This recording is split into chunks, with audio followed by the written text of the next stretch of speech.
Hello, everyone. Welcome to the Pathways to Family Wellness podcast. My name is Dr. Brendan Reardon, pediatric and family chiropractor. And joining me for the second time, we have Dr. Pam Stone. Pam, thanks so much Thank, for being here. Yeah, thank you for the invitation, Brenda. I'm excited absolutely. to talk today. Yeah, it's great to have you back again. You had an article in the winter edition, which 2025 here of Pathways magazine that was just wonderful.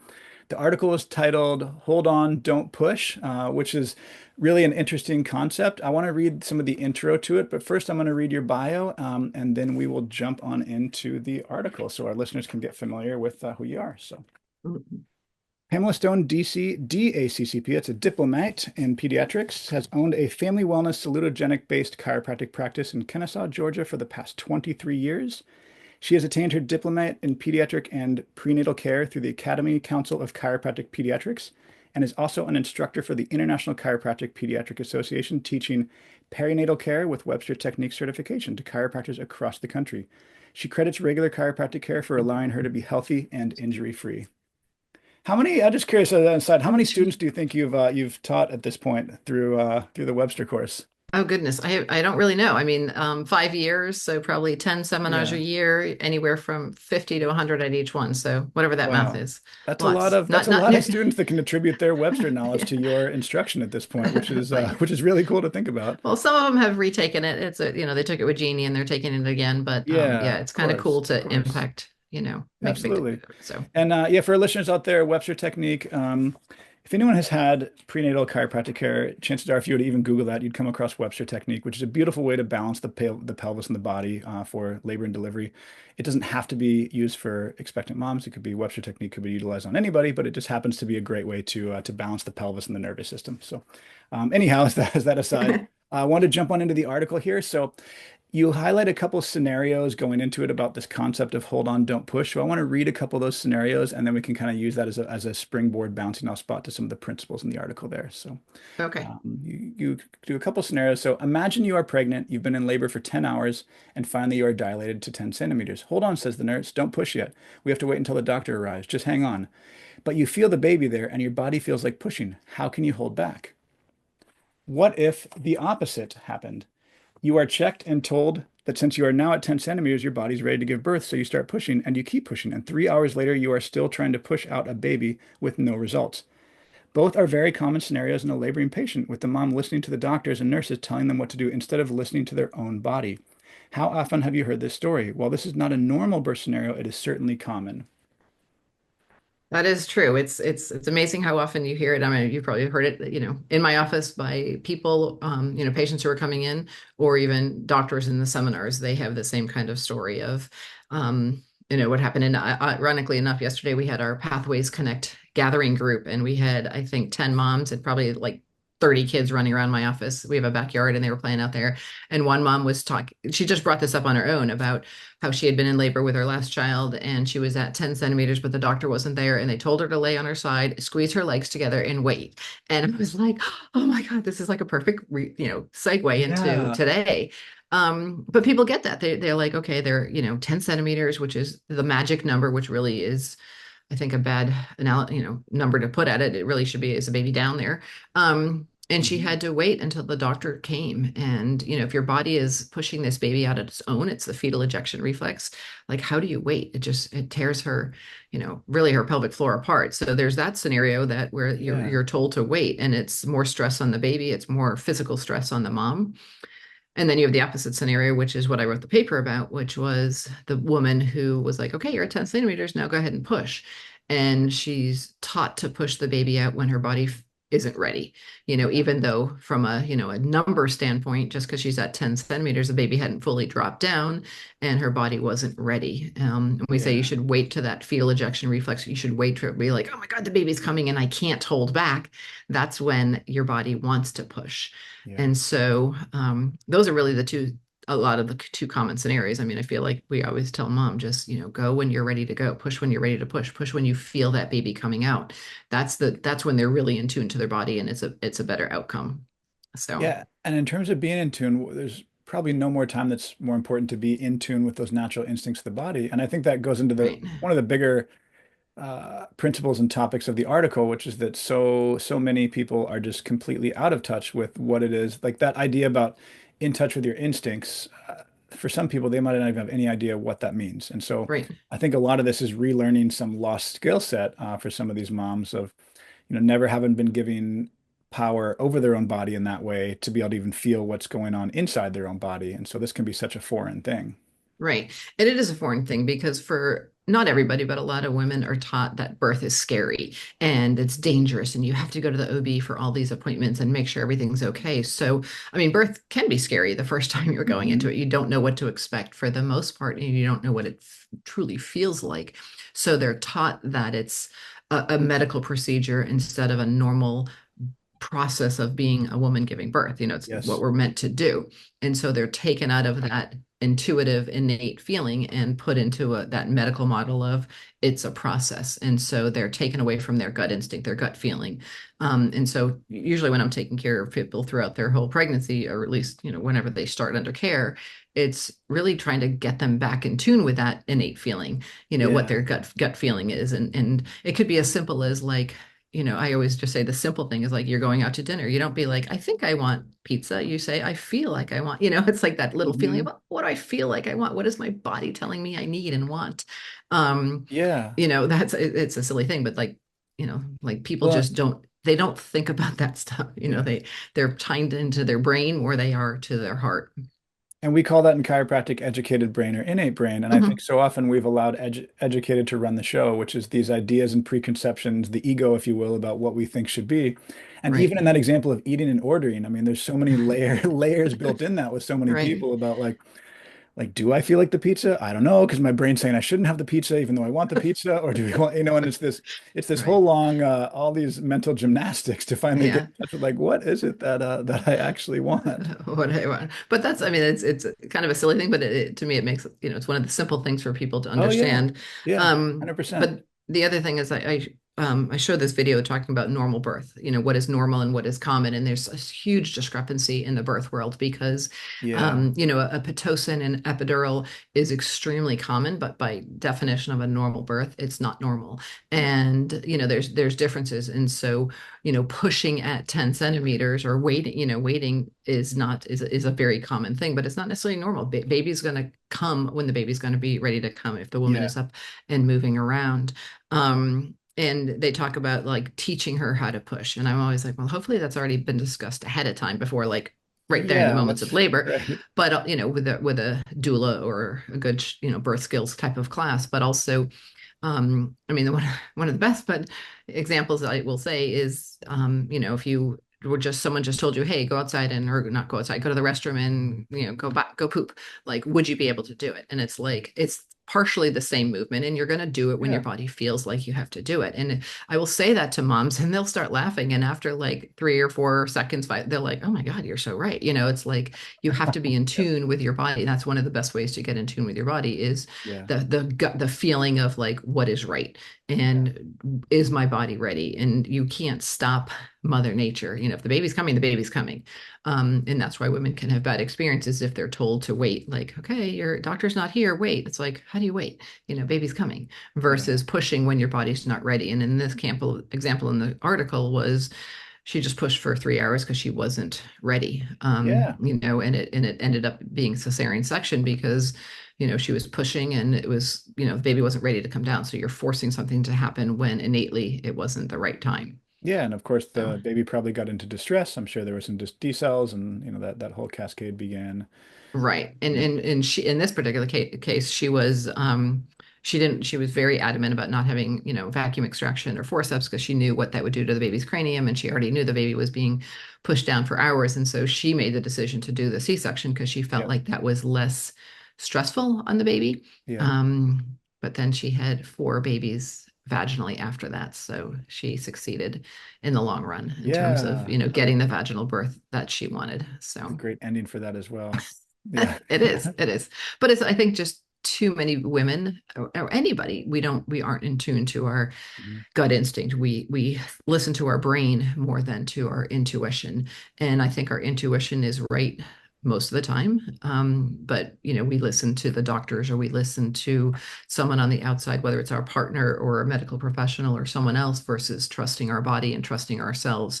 And that comes from years of practice and just, who the person is. It's not something that you just decide one day, oh, I'm going to listen to my gut. It's a Yeah. lifestyle of trusting your body and trusting those decisions, I'm glad you of said what you that. feel is right. Yeah, I'm glad you said as a lifestyle as well. I think with this idea of Yeah. understanding intuition, it's maybe we think of it as like a light switch that's just sometimes suddenly turns on and there you are, and now you listen to intuition, but Yeah. it is an acquired skill. It's interesting. BJ Palmer, the developer of chiropractic, talked about that in his own body, how at first it was almost like a light whisper, like a trickle from a stream that you could barely perceive.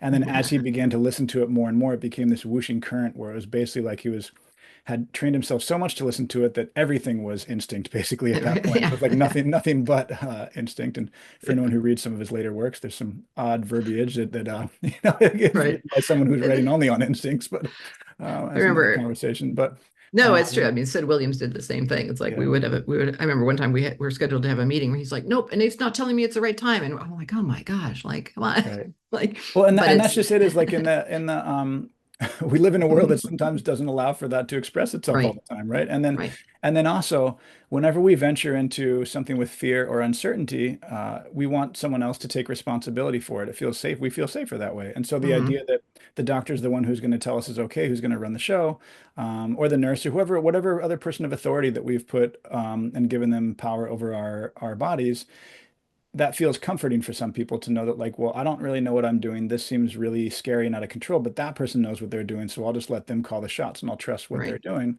And sometimes that turns out okay. And sometimes it doesn't, and right. I think that's the tricky thing with what you're really talking about in the article. Yeah, because they're trusting their doctor more than they trust themselves. And that can be, I Yes. mean, it can be with anything, even outside of birth, just with anything 100%. in the medical world or even just life in general. But when Yeah. you're trusting somebody else instead of yourself, you're usually too late to the game. I mean, you have to try to tune Yeah. into that ahead of time. Yeah. And birth is one of the best ways to tune in because it's the most amazing experience. I mean, if you think like no one is telling the baby what to do, the baby just grows arms Yeah. and legs and heart and kidneys. It happens automatically. And if they can really tune into how incredible that is, I think that's a start for trusting the entire process, and trusting their body that their body knows what to Yeah. do. And so it's, people just sometimes they just don't. And it's again, it's not a light switch, but if you can get them to do it little step by step, I think, yes, they may take a childbirth education class so they know, but trusting their body and not being afraid is one of the best things. And that comes with community, that comes with support, whether it's a partner, doula, childbirth educator, friend, listening to Pathways podcast, watching any kind of videos or anything that is supporting the natural process is how women Yeah. become more educated and out of that state of fear. And when that happens, then they can start trusting their body more and really tune into themselves, I think, much better. Yeah. Yeah, I'm glad you mentioned like So, the birth skills or education because there is a piece of that where we're gonna have more trust in ourselves if we feel skilled and qualified with the activity we're gonna do. Like an example for me, I might think, okay, I want to go out and I'm gonna run a marathon. And like my body instinctively knows how to run, but it hasn't done that degree of running before or that level of yeah, intensity. And so, it's like there'd be some training required, there'd be other things that would be required to prepare my body for that event, even though like running is a very natural instinct and it's something that all people can do. But the you're not preparation for that would prepared. be a little bit, Yeah. yeah, exactly. The Yeah. preparation would be a little bit different as well. That's And not I'll entirely a perfect crossover for birth, but it's an Well, example. no, it actually is. And I use that often with moms in my practice and I try to time it to whatever's time of year it is. So right now at the time that we're talking, NBA playoffs are going on. And I'm like, Hmm. the Boston Celtics would never sit there and watch a video of how to shoot a free throw or how to do a play. They're out there practicing the skills so Hmm. they can perform on the court. We'd never watch just a video yet. Moms in birth, oh, I'm going to watch this book. Or watch this video. I'm going to read this book. It's like, no, Right. you need to practice. You need the skills. So I think it's it's a great analogy for me because maybe I'm become a sports person, but it's like, Yeah, if you have athletes in your practice who are pregnant, like you would never go run a marathon without ever running. You wouldn't just read a book and learn how to do it. You would actually practice, and that's where the birth sure. skills come in. And when you have those skills, then you trust your body more. Yeah. You trust the whole process. You know what's going on because you've really become in tune with your body. You've So trained, right? Yeah, exactly. yeah, No, yeah, I think it's easier to trust when you feel prepared. I think that's right, that's a right. big part of it. you Um, know, Trusting their intuition, trusting themselves. So, but yeah. What are some examples in your own life? We'd mentioned that about some times where you okay. listened to your gut and things went well, or maybe you didn't listen to your gut and things didn't go so well. I know. Well, I don't know about, well, I always, when I talk, there's three distinct things that have been completely life-changing experiences where I made a decision and I listened to my gut and not my brain. Yeah. And I'm not going to tell you all three, but just one of them was years ago. I was engaged. I was in a year-long engagement, planning a huge wedding. And I really wanted to get married just like anybody else, but everything in my gut told me not to do it. And I just ignored it because I'm like, I want to get married. I have this beautiful dress. I have this beautiful facility. We're going on this amazing honeymoon. Like, let's do all Yeah. this, which is not the right reason. And, a couple months beforehand, I was like, oh crap, this is really starting to happen. And long story short, I told him I didn't want to get married. And he's like, why? I'm like, I don't know. I just don't. I didn't really have any reason. Just everything in my body said, don't do it. Yeah. Um, and so it was horrible because everything in my brain said get married, but my heart and my gut was like, no. And I really didn't have a reason. And so we called off the wedding, and a couple months later, I met the person who is now my husband, and like it just changed. So it was like Yeah. one of those. I mean, it really was because I think if I had gotten married, I probably would have been divorced eventually, or I wouldn't be here because I may have never met my husband, and Yeah. so it's little things like that. I mean, that happens. That's just one example that it totally changed my life, where everyone in my life was telling me one thing, and even changing careers was a different thing, and then becoming a mom, all these different things. So I think if we Yeah. can, for me, listening to my gut is one of the best things. Because usually, if I can't make a decision, it's because I'm thinking too much about it. If I'm really struggling, and I know if anyone's ever struggling with decisions, it's because they're thinking too much about it. Their brain is getting Yeah. in the way. It's So, interesting because at that level, yeah, you said you didn't have a reason. And I think sometimes the level of instinct, we don't really have language for it because it's such a right, subconscious, deep thing. There might not even be words, there's just sensations or feelings. And so right. it can be hard to, if people are asking you why, you're like, I'm just not sure. It didn't feel right. Just didn't feel Yeah. right, right. And I don't I had think a, you have yeah, to have a reason. I had a similar, with a career change as well, where I was working for the U.S. Forest Service. That was my first career as a wildland firefighter for Oh most of wow. my 20s. Um, and I had worked for years to build up my resume to be a smoke jumper. That was like my goal. I remember seeing it in an outside magazine when I was a kid, and I was like, oh, that looks so cool. I wanted to be a smoke jumper. And so That's I neat. built up my resume, got hired to be a smoke jumper. And so I flew to Alaska. And when I got there, things just felt off in a way where I was like, I couldn't quite put my finger on it. I didn't know like what it was, but it just felt off. And after the very first day, I like handed my gear and I quit and I went back home Oh my gosh. and it felt on the one hand, educatedly, I felt so devastated because I was like, I've put in so many years of training to like to get this, to get hired to do this. But then, on the other hand, it felt off and I was like, I don't know if like my parachute's not going to open. I don't know. Something just felt like something bad Yeah, was going to yeah. happen to me. And when I was on the plane flight back, leaving Alaska to fly back to Seattle, the plane there was almost no one else on this plane, and this woman is sitting across from me, and I'm reading a book, and she looks and she says, "Oh, I see you're reading a good book. I was reading this, The English Patient, which Okay. is it's an interesting book, Michael and Dante, great love story, but."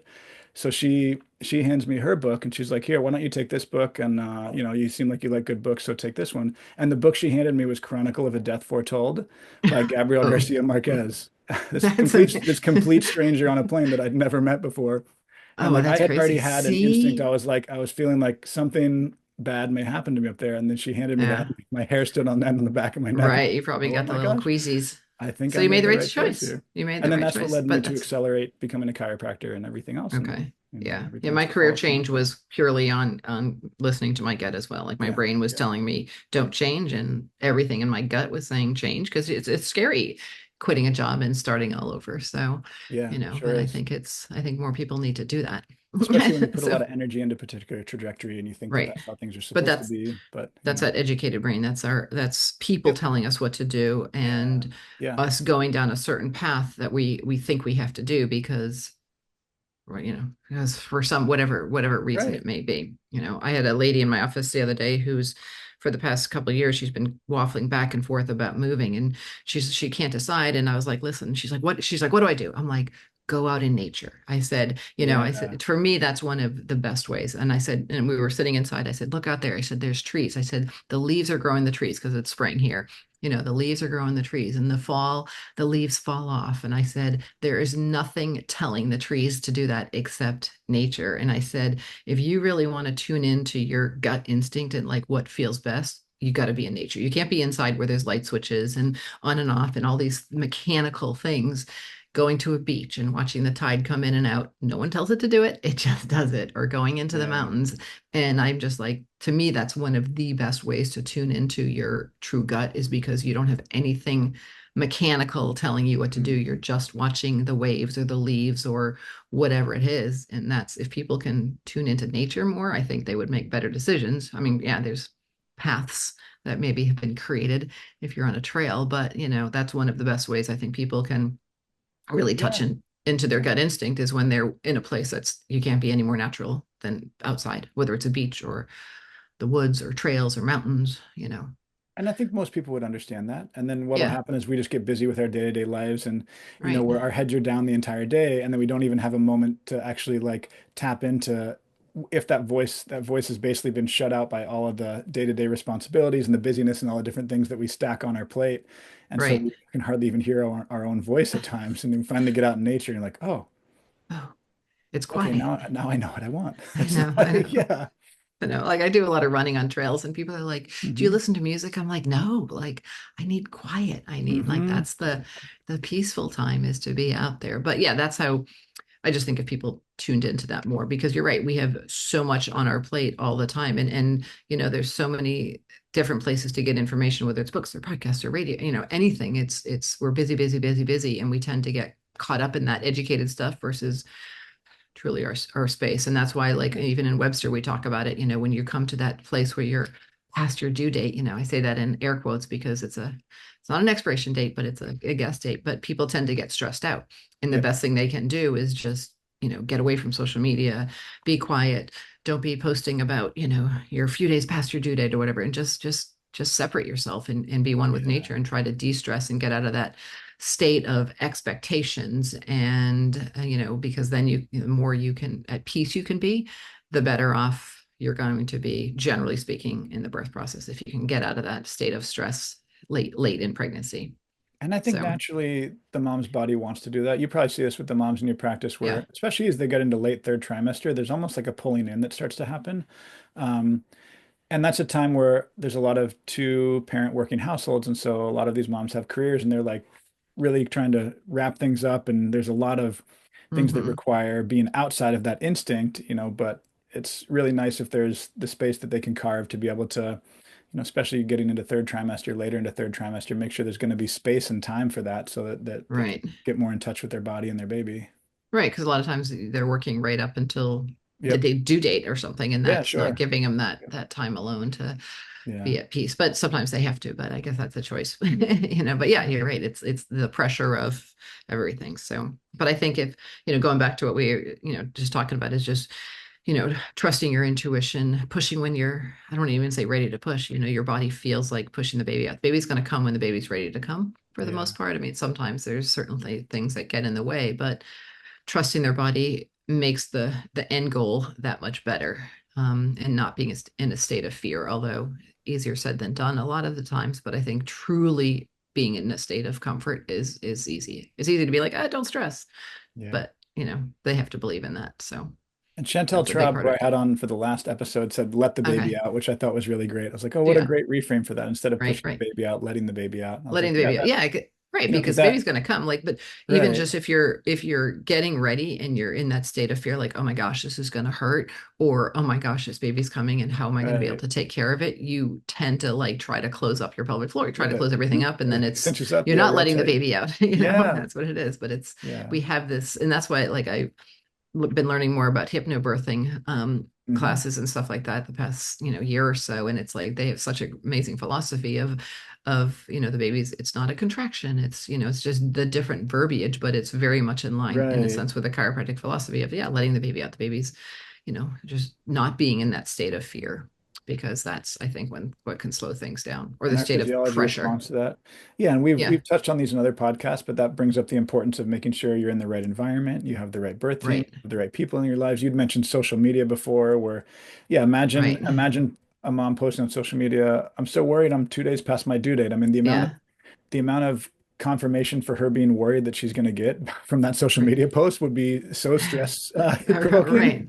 But Um, people do that, and it's yeah, like, yay. And I'm like, oh, yeah. stop, because I think just subconsciously that can add to things, I because keep then you saying, I was think like, I something's wish. wrong. And then everybody's calling you like, when's the baby here? Is the baby here yet? And I was like, ah.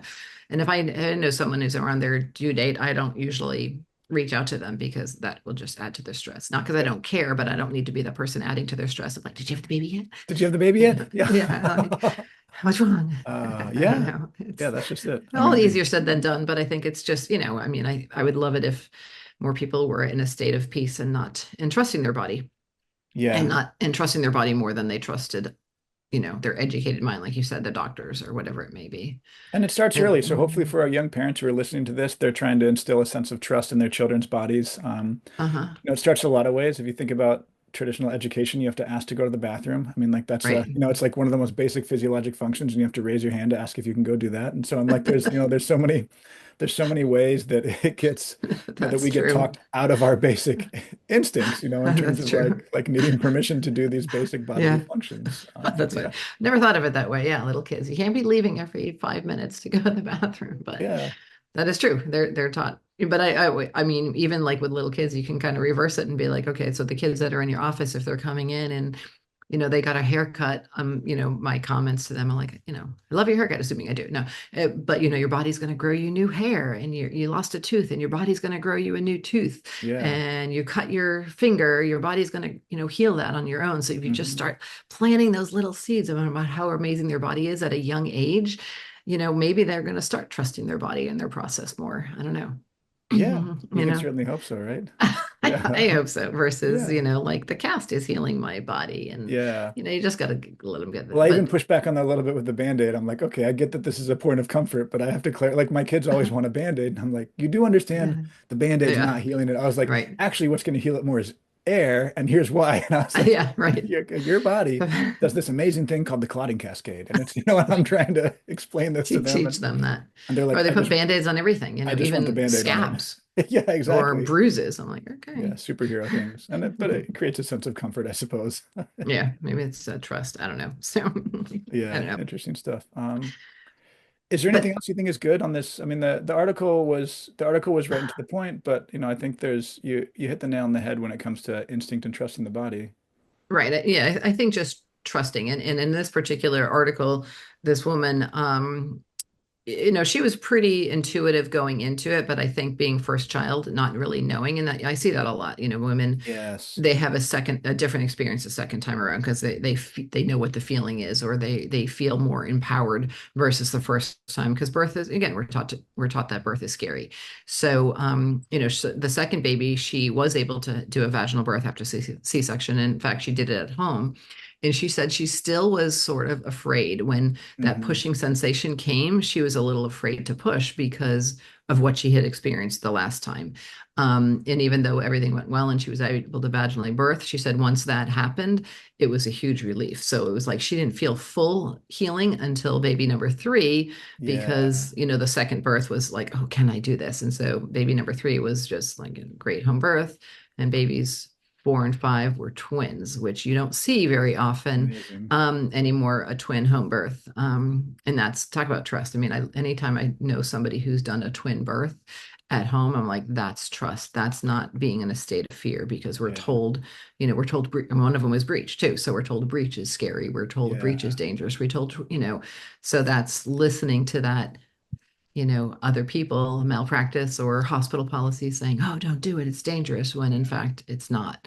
And that only comes with a woman who is fully prepared and fully trusting in her body, Yeah. and trusting in herself, and trusting that gut instinct of like, I can do this, versus I can't.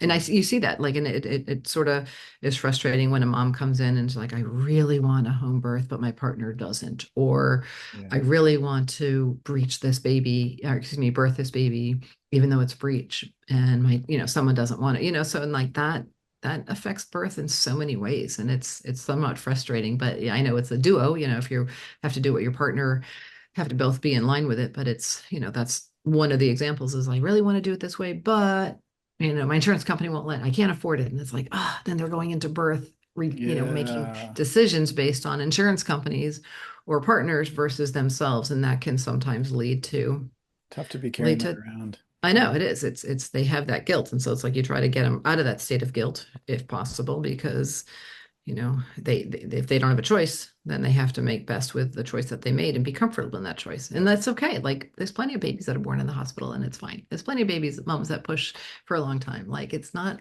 the end of the world. I mean, Yeah. there's the common and there's normal, like as long as the baby comes out and baby's healthy and mom's healthy, that's the bottom line, and then get them Yeah. adjusted. No, I think that's a great point. It's not that home birth's right for all people, but what we're Right, really trying to say is people we could all do with trusting our bodies more. right, That's really it. right, Um, yeah, we're not raised in a birth culture, most of us. It's not like growing up, I went to all sorts of different births so I could be comfortable with that and know what it looked like, right, right, physiologic normal births as well, births that were allowed to unfold of their own time. right. I think It's if you were to go into a tribal culture where everyone's connected in that way, I'm sure you'd see a lot less fear around the birth process just because it would be a normal part of the culture. It's like, we all right. come together, we celebrate this thing. And then, the baby's born and it's in a community where there's nurture and support. I mean, there are so many different factors that play into this in terms of things that can and help with mom stress and can really break her down if she doesn't have the right support in place as well. That's true. That's true. Yeah, but yeah, because again, we're taught a certain thing, and it's we aren't. I mean, my was the youngest of four kids, so I didn't get to witness any kind of birth thing. You probably all Yeah. learned about me, but when you're the youngest, you don't get to experience any of that stuff. Yeah. So, but again, it's just what our culture is used to Yeah, and and what you weren't we're going to some of exposed the to. births of your older siblings who were having babies, right? You weren't like Right. participating in that process for them or, nurturing the baby or douling for them, And Right. You're not. I would be interested to know in households where there's a big age gap between siblings, if you would see a lot more comfort with that, where the oldest sibling who's taken on a lot of parenting duties, like it would be interesting to check what the birth outcomes and parenting outcomes of those kids are that have already taken on a lot more of those duties. Do they have a lot more ease around the birth process and being around infants in general, or is there still that sense of concern or fear? It would be, that would be That's a fascinating to good kind of question. check into that. That's a good point. Yeah, I mean, my older siblings, I mean, obviously they none of them had C-sections. I mean, they all had Yeah, and some of them were longer births, but it's like you learn from even from them, like what they went through. And right, I guess right. that's a big part of it. It's like that's your exposure to it or your Yeah, friends. But I mean, I mean, nowadays it's so different because there's, births all over Instagram and Facebook and YouTube and all. You can just watch births and be more comfortable with it and to know what it's to expect. But years ago, you didn't have that. Even when yeah. this boy was born 18 years ago, I mean, that wasn't Facebook wasn't even, I don't even think, I mean, I guess it was around, but it wasn't You were a college where it student, is you could have now. it. That was about it. Yeah.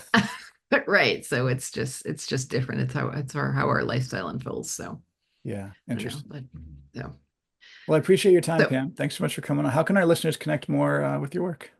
oh, they can follow me on Instagram. It's what is my AL Chiro, I think is my Instagram page, or Okay, sure. my website.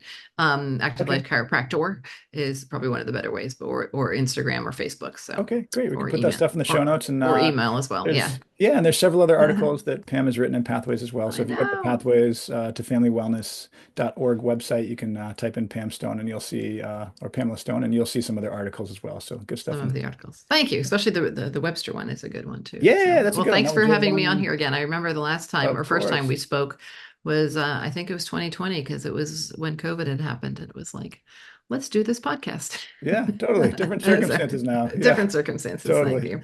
All Well, thank right. you for Well, the appreciate it. opportunity. Yeah, take care. Good chatting with you. All All right. Thanks, Brendan. right. Bye-bye. Bye.